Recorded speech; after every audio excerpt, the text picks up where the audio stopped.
Ang sabi, tatanggalin lang, okay na daw. Basta wag lang daw tatakbo ng lagpas 120. Eh ngayon, lumabas ulit yung check engine.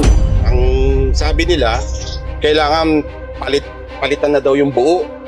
Actually, ang sinisingil, 400 plus thousand. So, yun. Kaya, nagtanong-tanong ako. Kaya, lahat ni-refer si Sir Leo. Yan, tama. So, sasabihin natin kay ECU na huwag na niya hanapin yung catalytic. So, isa-scan ko muna.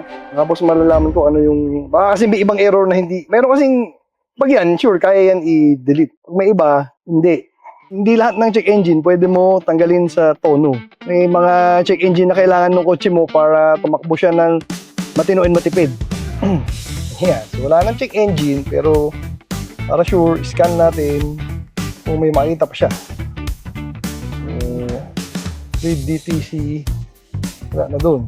Check din natin sa Beacon DTC. So, read DTC, okay, wala na rin. Okay na.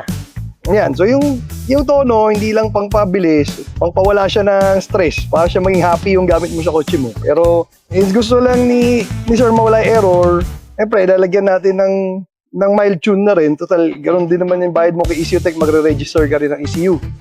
So, mangyari, stay tuned for 95 octane na konti lang para yun na, sumipag na rin, tumipid ng konti sa gas.